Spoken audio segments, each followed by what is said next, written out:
welcome back to another episode of The Last of Pods. It's time to talk about episode 6. I cannot wait to dig into this one. I'm Ash Crossan. And I'm Brandon Davis. My friends call me BD, and I'm excited to talk about The Last of Us for the 6th week in a row.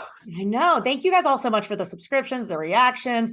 Lamar episode was so great. And we also have a special guest today, don't we, Brandon? Yes, this one's pretty cool. This is somebody whose face you might not recognize from The Last of Us. Sam Hoeksema is going to be joining us to dive into The Last of Us. Sam plays pretty much all of the clickers that you see. Any main clicker that comes into focus, any main clicker that is a threat that gets killed off. Sam is that clicker. We're going to hear what it's like. How does one become a clicker? What happens? What do you do as a clicker? And maybe some more clicking in season 2. Who knows? But yeah, so Sam's joining us in a bit. But first, we got to talk about episode 6 of The Last of Us. Yes. What did you think? Overall thoughts? I mean, I liked it. One thing I'm noticing in rewatching this, I'm liking it more the second time around. And I feel like all of these episodes, one thing I really like is they are all so different from the last. Like they all have something so different to offer. And this offers the reunion between Tommy and Joel, which was beautiful. The next separation between Tommy and Joel, which is just like, damn, they're already apart.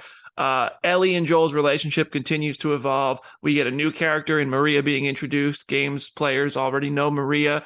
And it's I also find it interesting how quickly the show is moving through story points from the game. These are, if you play the game on easy mode, basically, you can get through the game in a similar pace to what the show is doing. You can play for about an hour to an hour and 20 minutes a session.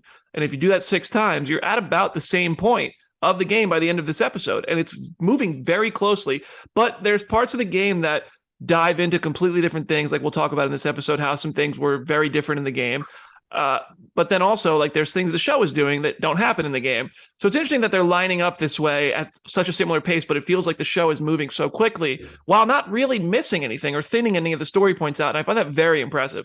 Yeah, I completely agree with you. I thought this was one of the, they're all very strong, but I was like, this is one of the strongest episodes because just Pedro, Pascal, and Tommy have this conversation that is just so emotionally beautiful, and it doesn't really go down like that in the game. Tommy and Joel's relationship is a little different in the game. It's a little more volatile. In this one, they I think have less bad blood than they do in the game, but it just, Joel thinking he's a failure, talking about how, you know, he can't go on with Ellie because he's going to get her killed and he feels like he's weak, and just the tears in his eyes, so emotional. And then I know we're diving into this every week, but Ellie and Joel just getting stronger and stronger, and they have this moment where Ellie's like, I'm not her, I'm not Sarah.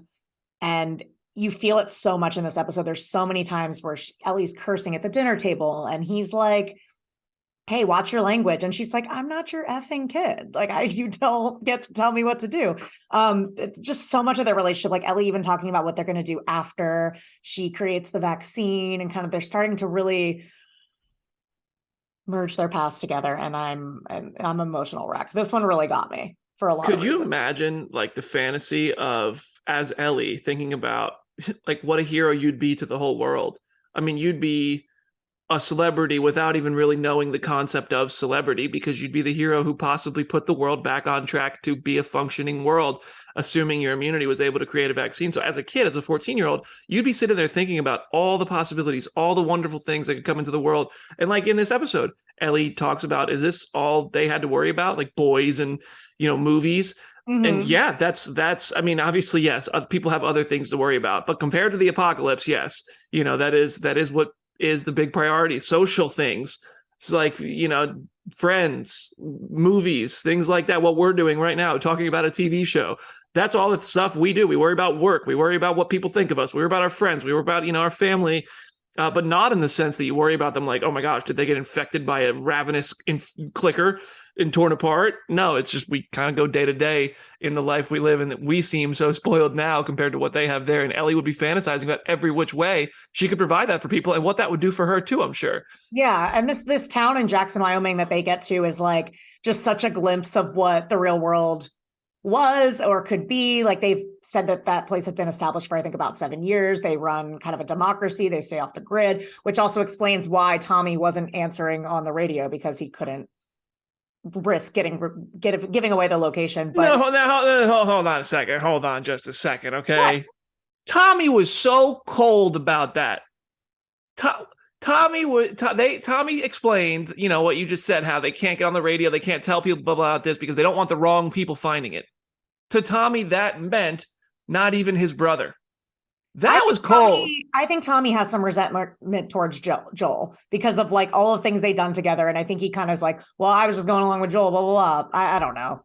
All right, well, take a little accountability. You were part of it too. Joel didn't make you do these things that you guys had to do to survive. It sounds to me like Joel was trying to protect his baby brother, and baby brother wanted more out of this apocalyptic life, so he went off to join the Fireflies. And then he found a wife, and now he's having a family, which I get it. Do your thing. Have your family. Everybody should be able to make themselves a priority, but don't all of a sudden come out here, Tommy, and act like Joel was the big problem here. I don't know what happened. I would like, we've talked about on this show before, I'd love to see Joel's backstory. I'd love to see Tommy and Joel's time in the early days of this apocalypse, right after Sarah dies, and the days, the weeks, the months, the couple of years that follow right there, because I feel like there's so much meat on that bone for that story to be told, just in their relationship and also in the world building of it. But Tommy was cold, I thought, to cut off Joel the way he did. And if I was Joel, I'd be pissed. I'd be like, bro, what that? Come on. I mean, Cut me out like that. Tommy looks so good when they reunite. Could you really be that mad at him? He's got that stash. He's got that hair. I was like, Gabriel. I mean, they're a good looking pair of brothers. They're you know, they good both. Good. Yeah. Also, we talked about this last week, but when Ellie rubbed the blood on Sam, we were like, oh, is she actually just trying to comfort him, or is she thinking this is going to work? And we get a little more insight into this, where she was like, oh, I wiped my blood on him and I knew, and I was hoping it would work. Yeah. And Ellie, when Tommy and Joel reunite, it's a beautiful moment for Tommy and Joel. I love that moment. It felt like for a second they were like, you know what, the past doesn't matter. We're together. We're family. But Ellie in that moment, the camera cuts to her because it shows us that she feels terrified of now being alone, of now not being that family, of being just the cargo that Joel called her earlier on in this show. And I was, man, I feel for Ellie here. She's like the third wheel of the family all of a sudden after, you know, having all this time alone with Joel and bonding with Joel and riding on the back of the horseback with Joel, and the way she looks at him like basically a father figure. And there's no denying he looks at her like a daughter in a lot of senses, whether he wants to or not. In that moment, she was like, oh my gosh, please don't leave me, I think was what Ellie's face was saying. Yeah, which is why that kind of speech that she gives, which is, I think, almost exactly how it happens in the game, where she's like, everybody I've ever cared about has died or left me except for you, and shoves him and is so mad that he's going to potentially leave her. And, that's rough. Yeah, you brought up the game. That is very much how it went in the game. I mean, some of that is word for word how it goes in the game, to the point that she shoves him and says, everybody has left me, everybody effing except for you. Mm-hmm. And she pushes him and she says, I'm not Sarah, I'm not her, I'm not Sarah. And he's just like, you're right, you're not my daughter. That's very similar to how it went between Troy's Joel and Ashley Johnson's Joel, with Pedro and Bella's Joel and Ellie. But there are some differences from the game in this episode. Like when they meet Tommy and Maria, it's not in that same town. It's like at a dam where they are working to restore electricity to their town. And they're kind of just, it's almost like an outpost type of facility that they're just kind of trying to fix, because they have all these raiders who keep coming to their town and raiding and trying to get in, and they break stuff and they destroy stuff. And so Joel and Ellie end up kind of witnessing the repair of this hydroelectric dam that restores electricity.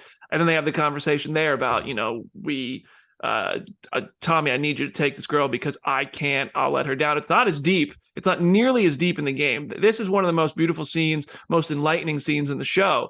The Tommy and Joel conversation that you mentioned. In the game, it's briefer and it's not nearly as deep, in my opinion. Still good. It hits in a different way, but it doesn't make us feel that emphasis on Joel's fear of failure and losing someone else, and trying as a result to prevent himself from losing someone else, even putting himself in a position to care in the first place without losing someone else, or to be able to do it.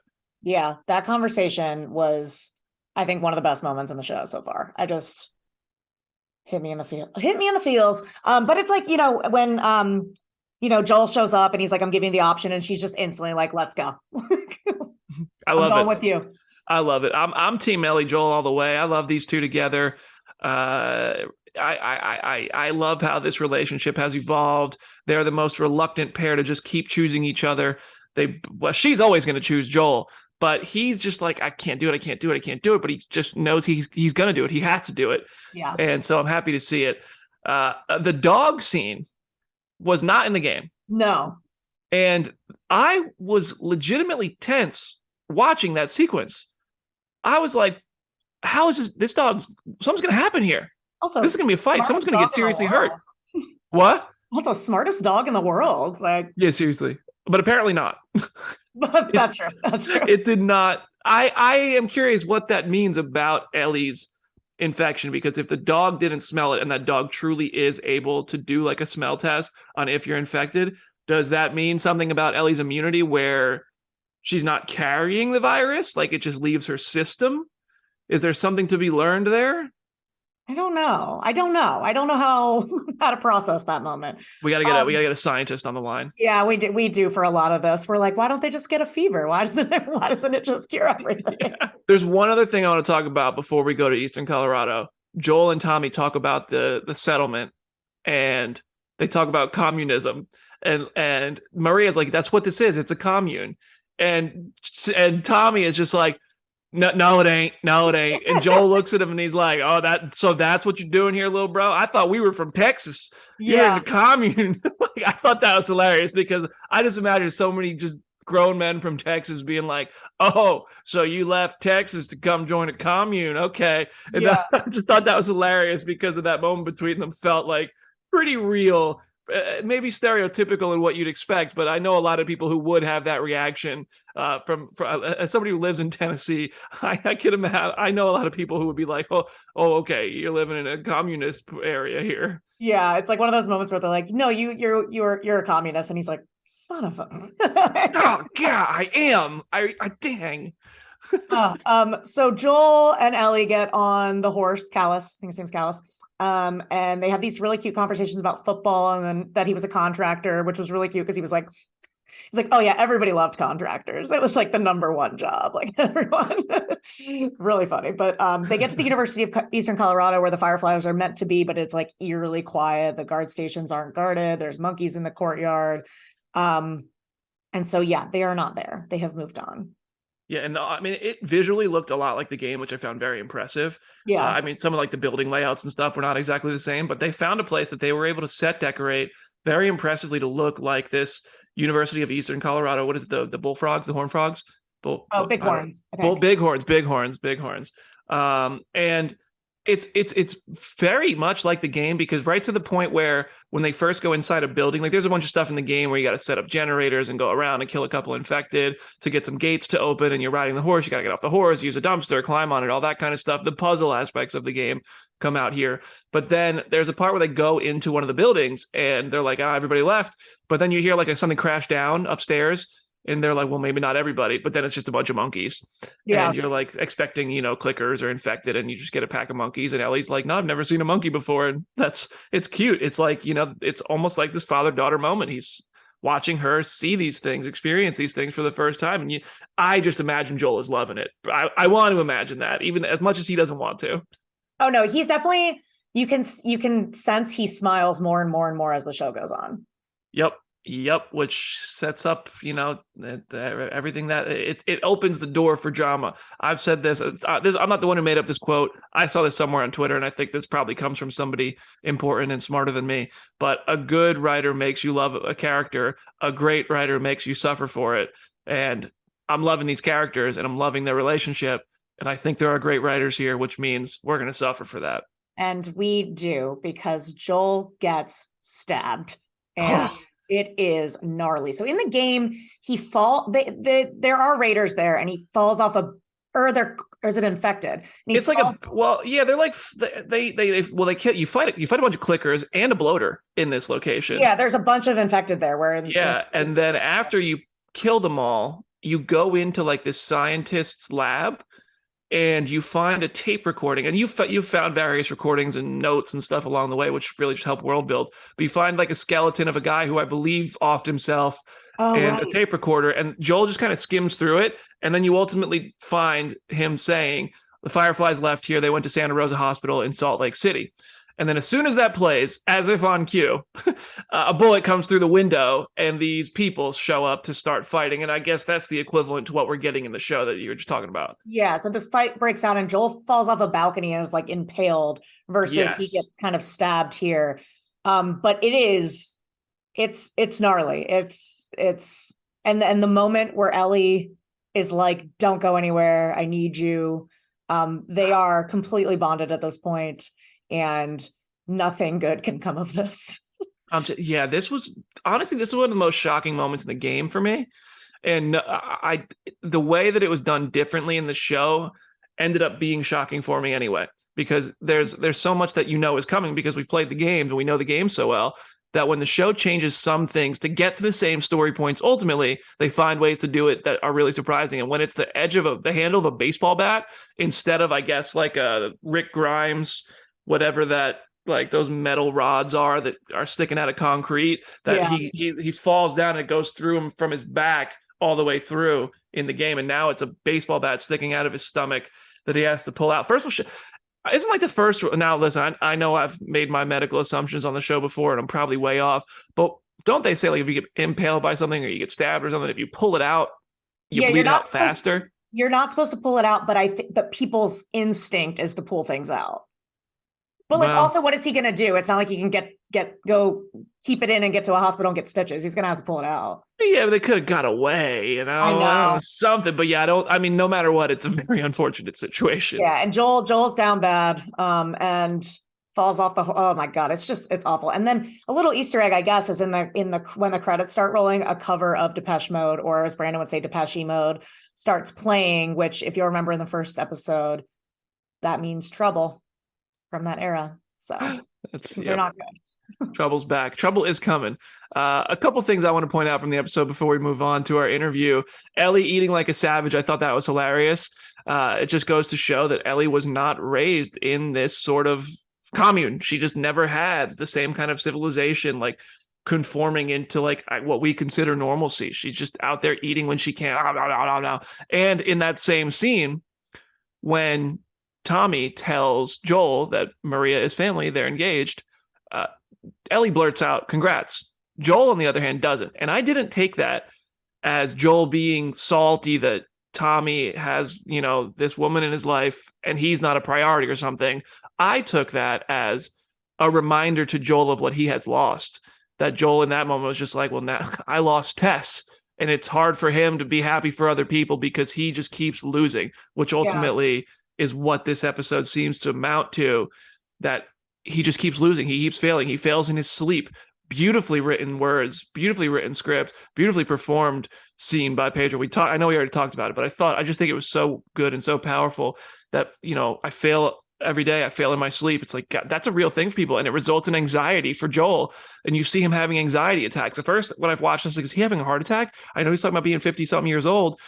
Maybe his heart's coming for him, but then, it's anxiety setting in. And the way they film that's so real. Anxiety sucks. And you never know when it's going to hit you.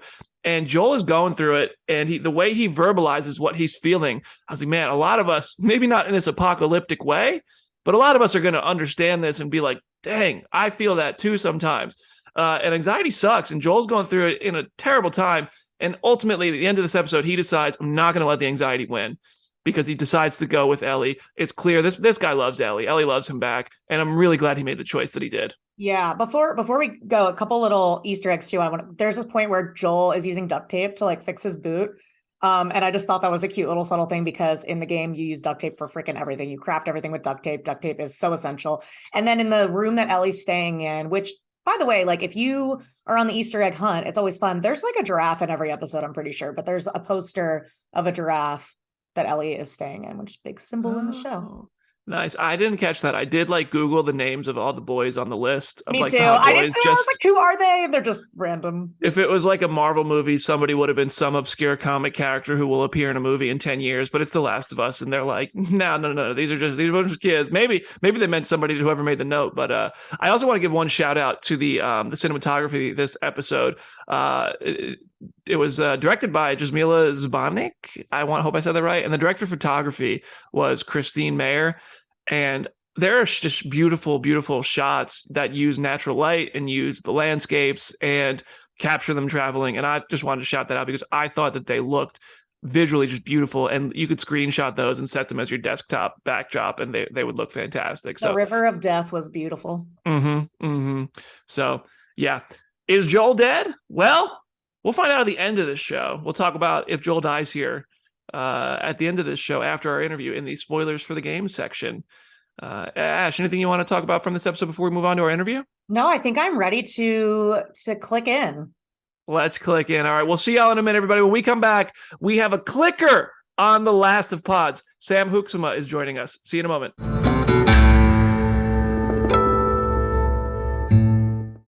Welcome back to the Last of Pods. Right now is the special guest portion of the show. This is spoilers for everything that has happened so far on the show. Spoilers for the game might follow here as well. I don't really know. We're going to have a fun time here, Ash, because we have a really cool guest. And I want to welcome our guest for this episode of The Last of Pods, Sam Hoeksema, who played a clicker on The Last of Us. Sam, dude, what's going on? Hey, man, how's it going? Thanks for having me, you too. Thank you for being here. This is really cool. I can't wait to dive into this experience with you. Me too. Likewise. It's always a pleasure to talk about this. What a dream show. Yeah. To back it all the way up, what was your relationship with The Last of Us before becoming a clicker? Definitely. My relationship was, I would say maybe in a premarital state, a very, very fond, loving relationship. I go way back with the original game. I'm a huge nerd. And The Last of Us was just one of those games that instantly stood out to me. It's just like unbelievable. The storytelling, the cinematic qualities throughout the games, the music, everything was just like bang, bang, bang, and so when this came across the table, it was I was like, oh, that'd be nice in another life, maybe, hopefully, and then it ended up happening. And it was just like, oh my gosh, you can't wish for things like this. It's amazing. So yeah. When you say it came across the table, like what is that, when the process begins to become a clicker, what's the first step? When did you realize like this might be happening? How do you find that out in the first place? Yeah, for sure. So, just started with an audition, but the audition process was obviously a little bit different than when you're going in for a traditional speaking role. So our movement coach at the time, Paul Becker, had performed and prepared with the executive team a sort of movement piece that reflected a sequence from the second game. And they just, asked us to do our best to replicate Paul's sequence and try and include some of the vocalization as well in the piece, which was. Wait, so you had to make clicker noises? I did, and that like in the audition? Yes, 100%. Yeah. And I'm gonna be honest, that was like the hardest thing, because for me, I don't know. It's funny, just like you hear when you're on set, you hear everyone else, like everyone's rendition of what a clicker sounds like, which is great. For me, I'm like, I can only get close if I'm doing like I'm being in like a screamo band or something, like when I was 16 or something. And it's like, it's all inhaling rather than exhaled. It's like inhaled vocalization. And so I found that when I was doing the audition, it was like really complicated to wrap my head around it mentally, because obviously when you're doing big movements, like, when you're at the gym or anything like that, the rule of thumb is you exhale, and then you do the rep. And this was like the opposite. And so the movement was almost like not the hard part. The hard part was like figuring out how to like make the equation work, because I would just like do a movement. I would do like the, like the classic kind of like echolocate, and I would want to just like exhale and like get it all out of my body. And it's the opposite. It's like bringing it all in. So, it's these like funny dynamics that obviously as time went on, it got a lot easier, but that was like roadblock number one. Oh my gosh, try to figure that out, Gosh. And to clarify the clicker that you play the one in the museum, right? So it's the first clicker that we see in the show. Yes. So I actually play multiple clickers throughout the season. So essentially when there is what we would call, I guess, like a hero clicker, when there's a close-up or any sort of premeditated sequence, then I'll kind of hop in and do my thing. And yeah, so the first entrance of that would have been the museum sequence with Pedro and Bella and Anna, which was just a ton of fun.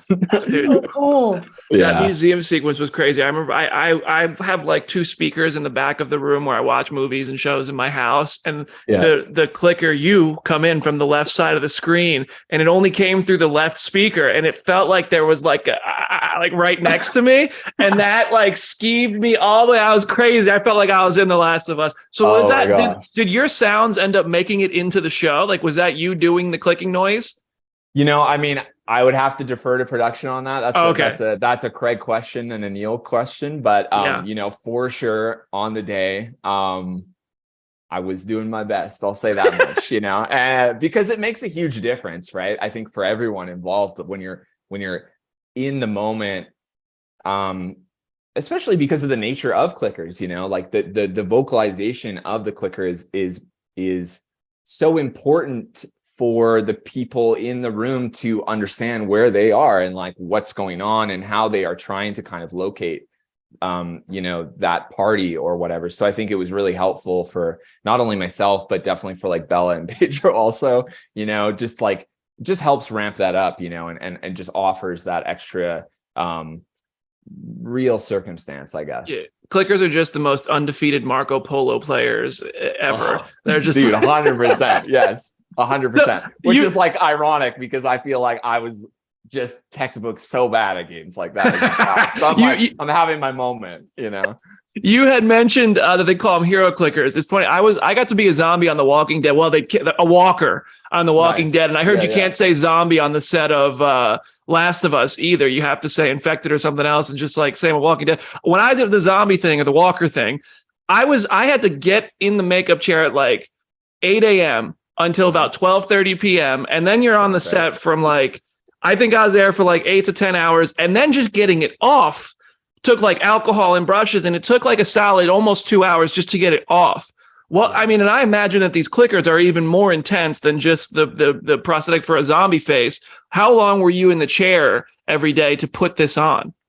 So I think the first time we did a makeup test, it probably took us like 8 hours, Wow. And that was without teardown, or breakdown, like you're saying at the end of the day. But by the time we got to our final sequences, like I would say that it was probably closer to like 4 or 5 hours, so like pretty healthy, honestly, pretty healthy amount of time. And then breakdown really didn't actually take that long because I imagine with what you're talking about with the walkers, it's a lot of like fine individual things, whereas with the prosthetics, it's kind of like pieces on top of different pieces and kind of like all coming together.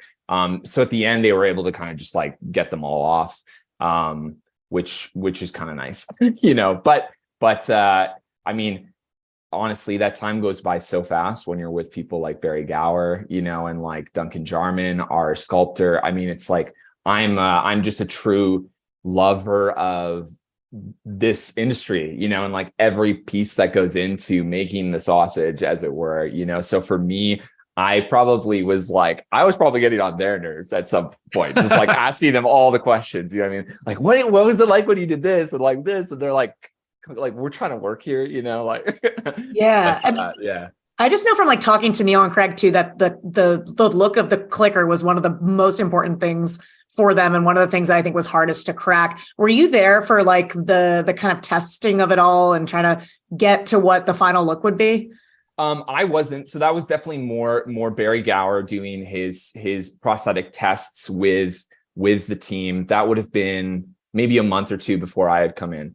And I think they ended up doing the initial test just on one of the team members at BGFX, which is Barry Gower's workshop. So there's some photos somewhere probably of her, which is great. Yeah, but I came in probably about a month or two after that. So once I was there, it was pretty much solidified, I want to say. But even so, even up to the last moment, they were doing fine tuning, and when we did that makeup test with Neil, there was still, a couple notes. Yeah, I mean, I think it was really important to everyone that if you're going to do the clickers, you gotta get it right, because there's so many people that have a relationship to these things. You know what I mean? Yeah, on Walking Dead, they wouldn't let us keep the prosthetic, even though like they were made each day. I was like, "Can I keep that zombie face?" And they're like, "No, we got to throw it out." Like I was like, "You're throwing it out? Did you keep the clicker head?" I may have had a similar conversation, and it may have gone a similar way. I mean, at the time it was like, we shot the museum sequence in 2021, so like it's been some time, obviously, I mean, it was a huge undertaking production wise. So I think, there was a respectful hesitation in like, the risk of some of these things being out in the world, which is totally understandable. But I think I might knock on some doors now that it's out. Yeah, you deserve it. When you had the prosthetic on, how do you see? It's all practical. And basically Barry has designed like an eye piece essentially that has like Velcro or something, I want to say, and they just will take it out so I can kind of like walk to the location, get set up, and then when we do finals and those final adjustments before the camera rolls, they'll kind of put the eyepiece back in. And when that happens, it's like you're in it's like you're really in a tunnel. It's very no peripheral vision, just kind of these little eye sockets, which really, to me, like at first it was challenging, but by the time I kind of got used to it, it actually really helped in a way, because that's the reality of echolocation is it's very much forward facing. It doesn't kind of work in like a 3D way, like the way that like barn owls use it to locate mice under the snow or things like that. They have to be front facing. So I kind of like channeled my inner barn owl and used it to my advantage, as it were. Is this all stuff you learned like was there a training process? Because I imagine echolocation and barn owls, maybe you already had that information handy somehow, but don't I look like a nature guy? Yeah. Bear Grylls over here. Yeah. No, I mean, that was all, I just wanted to, for me, coming from the games and feeling so strongly about them, I felt just such a responsibility to like make it feel as rooted and truthful as possible. And so I kind of did like, I researched this, I researched that. I just tried to like get everything I could that felt like plausible little spices sort of to like throw into the pot, and then just kind of did my like Jackson Pollock and kind of combined it all at the end. But yeah, that was all just kind of on my end, like prepping. I was lucky that I had a good lead time before we shot where I was able to really kind of like get my hands dirty and explore these things. And when I had my first rehearsal on set with Neil and our stunt team, I was a little nervous, but Neil was totally just like, trust yourself, you got it. And then we were off to the races. It's like, nice. What is Sam doing in the backyard? Like, he's doing his clicker practice. No, I mean, Ash, it's like, I rented. You imagine going viral on TikTok? I rented the guy in the backyard just. And I was like, I would record myself and do these things in there. And I was just like, man, if it's like a 2-part studio, and I was just like, there's like Irish dancers or like, if they're ever going to open the door and see what I'm doing in the other room, they're just going to be like, this guy's not allowed to come here anymore. Like something weird going on over there. Okay. So I'm just going to see if Ash and I can get a lesson in this. Can we tell us how to try our best clicker sounds? Oh my gosh. Okay. So, this is, it's tricky. Everyone finds it a little differently. So, okay. I defer to the artist that is within you. But for Clicker Boot Camp, I would say, think of like the Ring, the Ring she has, or the Grudge, sorry. There's that kind of like, and then if you try that as an exhale, as an inhale, you end up getting these kind of like squeaky sounds. I'm going to try this genuinely. Yes, let's go. My clicker now? I think we can make it work, right? Like, I mean, you got what, like 60 seconds only? I mean, we can make this happen for sure. We'll do a little Clicker Boot Camp. Yeah. I'm ready for season 2. Yeah, 100%. I know a guy. His name is Neil. I can text him. We'll do a little voice, a little FaceTime. Get your clicker sounds ready, and we'll see what happens. How casual is that? I could text Neil Druckmann. No big deal. No big deal. I saw him at Universal Studios last week. Oh, really? Yeah, I was at Universal Studios, and he walked by, and I was like, "That was Neil Druckmann." See, if that had happened this week, then you could have done your clicker sound. I mean, like, listen, and just done like a cold audition right then and there. Been like, look, I talked to you'd be Sam. like, what the hell is happening right now? I like to imagine that Neil also said, "Oh, and that was Ash Crossan, host of the Last of Pods." No, Neil's gonna be like, 100%. you are way too short to be a clicker.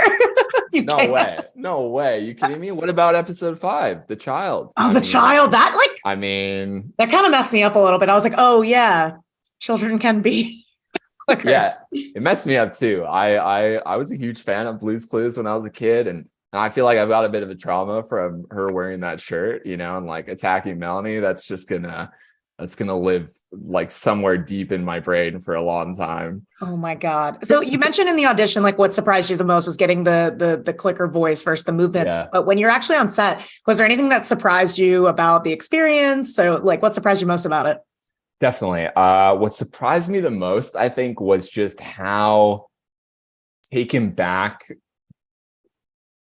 our team was by like when everything was like put together, like I remember the first time we had like a rehearsal the day before we shot with Pedro and Bella and Anna, and like Anna was like, dude, I can't even like, no, it's nothing personal, but like I can't even like look at you. This is so intense, and it was just how real it was for everyone, because I think like when you're in this industry, you see all kinds of crazy stuff, and it's easy to get desensitized a little bit. You're like, oh yeah, what, we're like shooting Lord of the Rings and there's like 3,000 orcs or whatever. It's easy to kind of like, but that didn't seem to happen at all. People were just so in it, and that was such a joy for me. I just kind of got to like giggle to myself and just like double down, you know what I mean, and really like lay in.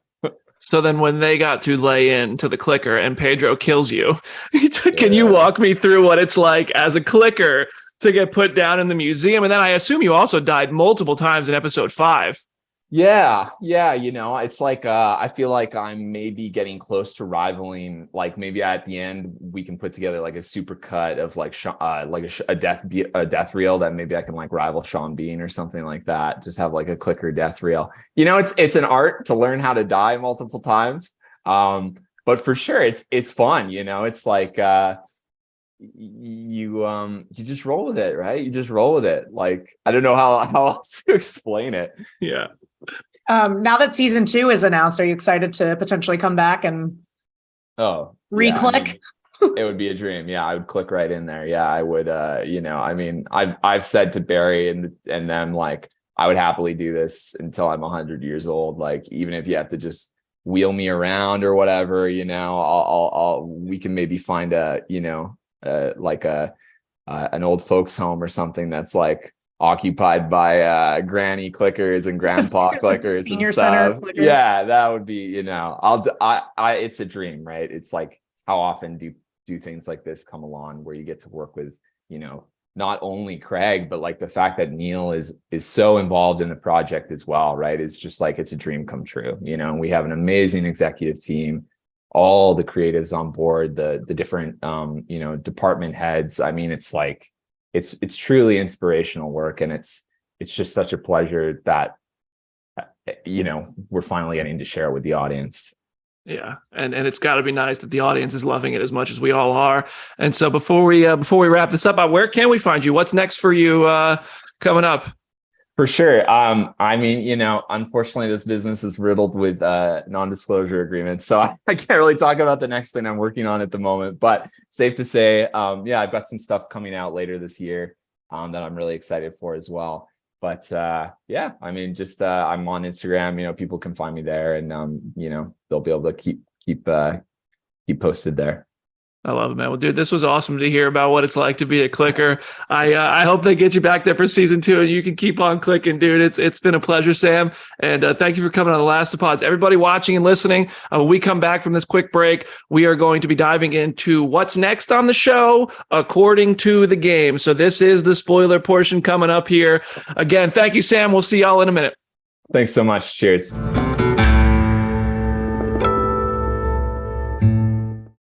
Welcome back to The Last of Pods. Huge thanks to Sam Hoeksema for joining us. Honestly, I could have talked to Sam for like another 5 hours. I could have too.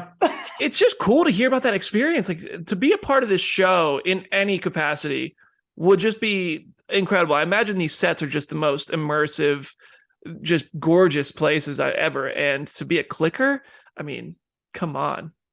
That's cool. Incredible. I do need to work on my clicker sounds though. I know mine was not it. So this comes to the point of the show where we talk about these spoilers in the games, not anything that's coming up in the show. We don't know. Sometimes they make deviations, but if you are not interested in what is happening next in the game, this is your warning. This is your time to say goodbye, come back another time. But let's dig into it because there's some things I want to talk about here that were like Easter eggs, sort of, pertaining to The Last of Us 2. So when they get to Jackson, Wyoming, this is where Joel and Ellie end up in The Last of Us 2. So they have like the Tipsy Bison in the background, which is a bar that Ellie like visits before she goes out on patrol. And then there's like that baby horse she meets named Shimmer.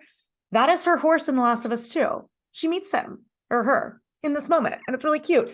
And then in the room that she's staying in, there's a Radiohead Creep poster, and that is a song that she plays on the guitar in Last of Us 2. So lots of groundwork there. Yeah, that's kind of an advantage they have with the show that they didn't have while making the game. That because now they know kind of where they're going and they seem to be following the games really faithfully. And you did just answer a very important question from this episode about the game. Does Joel die from this wound? And the answer is no. In the game, no. Joel does not die from the kind of big core area abdomen impaling, which ends up being a baseball bat stab here. It does put him down bad.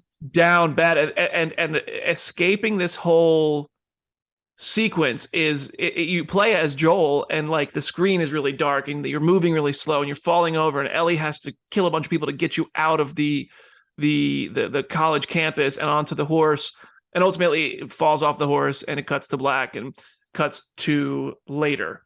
And what follows in the game kind of was played with at the beginning of this episode because there's a rabbit that gets killed with an arrow and Ellie is hunting rabbits. It was talked about in this episode, teaching her how to hunt rabbits, but in the game, she hunts a rabbit to start kind of the next portion of the game, which follows this part of the story from the show.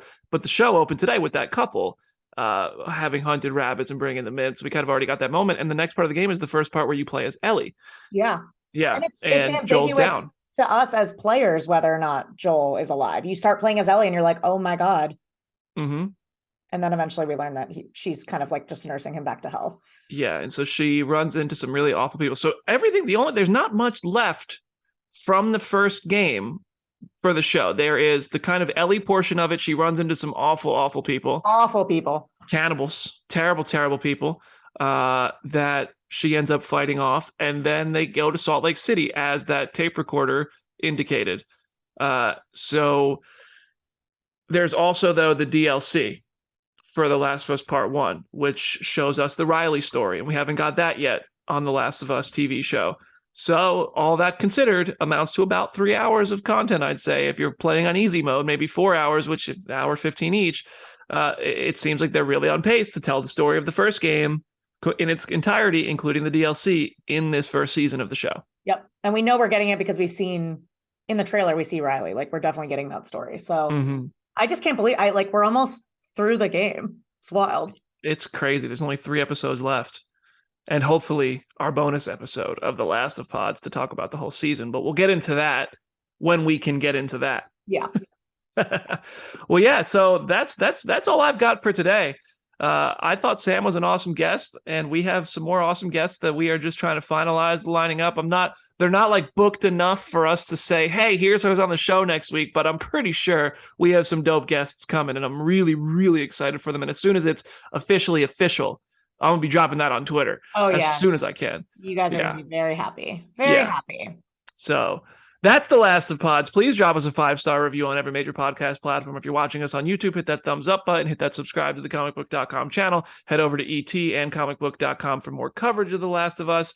And I'm really excited to do this 3, maybe 4 more times with you. Yeah, you handle those outros beautifully. I'm never even going to try again. Thank you. All right, everybody. We'll see you next week. See you next week.